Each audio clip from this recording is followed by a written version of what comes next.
Assalamualaikum warahmatullahi wabarakatuh. Kami dari kelompok 5 dengan anggota Tutu Divisi Astuti dengan NIM 20151060118, Askarina Aulia Salis dengan NIM 20151060104, Dini Wulandari dengan NIM 20151060157, dan Muhammad Nur Aziz dengan NIM 20151060189. Di sini kami akan menyampaikan materi mengenai tahapan dalam rantai pasok agribisnis, di mana tahapan rantai pasok agribisnis ada 5 tahapan. Yang pertama ada usaha tani, yang kedua ada transportasi, yang ketiga ada pengolahan, yang keempat ada distribusi, dan yang kelima ada penyimpanan. Untuk penjelasan lebih lanjutnya akan dilanjutkan oleh rekan saya. Tahap yang pertama yaitu tahap usaha tani. Tahap usaha tani ini berkaitan dengan pengadaan bahan baku produksi. Pengadaan bahan baku tersebut melalui beberapa tahapan, yaitu seperti persiapan lahan, pengolahan lahan, persiapan bibit, penanaman, pemeliharaan, panen, dan pasca panen. Pada tahap usaha tani ini, kami mengambil studi kasus yaitu agroindustri keripik singkong di Kelurahan Ganjar Asri, Kecamatan Metro Barat, Kota Metro. Pada studi kasus tersebut, bahan baku yang digunakan yaitu singkong. Pengambilan bahan baku tersebut tidak jauh dari lokasi agroindustri.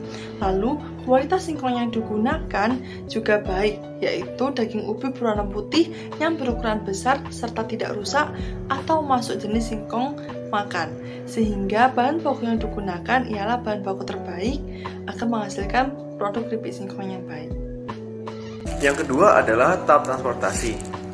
Tahap transportasi memiliki peran penting dalam manajemen rantai pasok, di mana sangat jarang suatu produk diproduksi dan dikonsumsi dalam satu lokasi yang sama.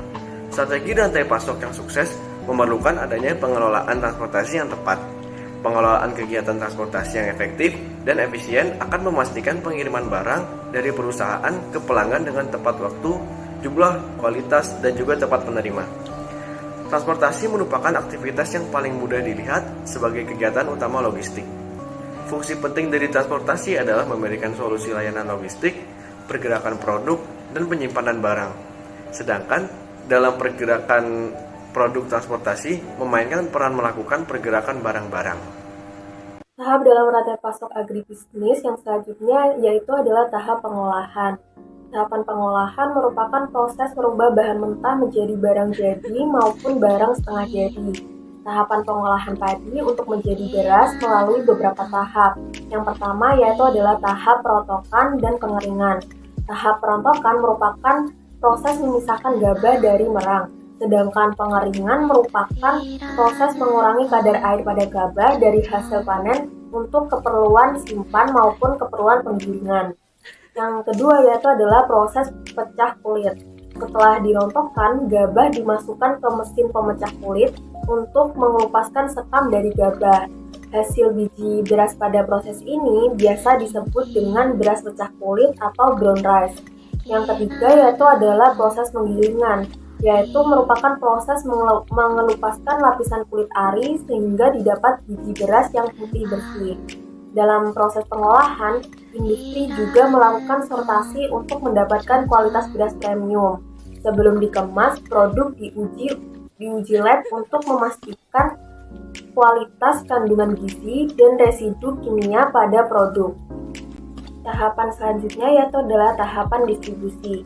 Distribusi merupakan stakeholder pada rantai pasok yang tidak melakukan kegiatan produksi. Perusahaan hanya berperan untuk mendistribusikan dan menjual beras organik yang telah diproduksi oleh industri. Selain itu, distribusi juga memasok kemasan produk yang akan digunakan. Adapun contoh distributor beras organik dalam rantai pasok yaitu adalah PT Bloom Agro dan PT Nutrifood Indonesia. Dalam rantai pasok, distributor adalah pihak yang mempunyai akses pemasaran beras organik baik dalam lingkup nasional maupun internasional. Pada skala nasional, distributor menyalurkan produk pada retail-retail di Indonesia atau langsung ke konsumen akhir. Sedangkan dalam lingkup internasional, distributor melakukan ekspor beras organik ke beberapa negara seperti Amerika, Belgia, Belanda, Jerman, Singapura, dan juga negara-negara lainnya. Tahapan yang kelima yaitu penyimpanan. Tempat penyimpanan atau disebut juga dengan gudang merupakan suatu tempat yang digunakan untuk menyimpan bahan baku, barang setengah jadi maupun barang jadi. Pada penyimpanan ini terdapat beberapa kegiatan, yaitu adanya penerimaan barang, penyimpanan, dan penyaluran barang ke pihak-pihak berikutnya. Penyimpanan merupakan suatu hal yang sangat penting pada rantai pasok agribisnis, di mana penyimpanan ini selain untuk menyimpan barang jadi maupun setengah jadi juga sebagai bahan baku yang akan digunakan pada proses produksi. Dan mengingat produk pertanian memiliki beberapa karakter, beberapa karakternya diantaranya seperti produk pertanian yang membutuhkan tempat yang banyak dan juga produk pertanian yang mudah rusak. Oleh karena itu pengelolaan dari penyimpanan ini harus diperhatikan dan diperhitungkan dengan tepat sehingga dapat meminimalisir kerusakan dari produk pertanian, di mana jika terjadi kerusakan pada produk itu dapat merugikan perusahaan. Sebagai contohnya, pada komoditas padi, perusahaannya seperti pada Bulog, di mana Bulog ini menyimpan produk dengan membeli padi-padi dari petani. Kemudian Bulog ini menyimpan dengan beberapa fasilitas yang dimilikinya sehingga padi ini tetap aman dan kualitasnya tetap terjaga.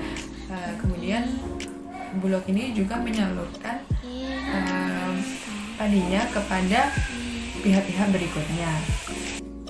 Baik, sekian pemaparan materi dari kelompok kami mengenai tahapan dalam rantai pasok agribisnis. Semoga video yang kami buat ini bermanfaat bagi kita semua. Mohon maaf jika ada kesalahan. Wassalamualaikum warahmatullahi wabarakatuh.